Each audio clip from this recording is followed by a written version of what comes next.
Pre ili kasnije svi se mi nađemo u situaciji kada je potrebno da se nosimo sa konfliktima na određeni način. To ćemo učiniti onako kako smo najčešće navikli, ne onako kako je najbolje za nas. Koji su prosto nezdravi načini prevazilaženja konflikata ili suočavanja sa konfliktima? Onaj koji je veoma čest, to je jedan vid pasivnog povlačenja iz situacije.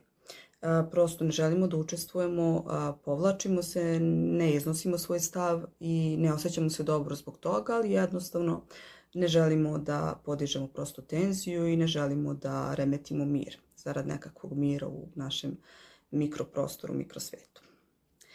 Drugi način jeste da nastupimo agresivno, to je u onim momentima kada izjednačujemo ponašanje sa onim kako se osjećamo, znači možda ćemo biti ljuti, pa može se dogodi da budemo i agresivni verbalno ili čak i fizički.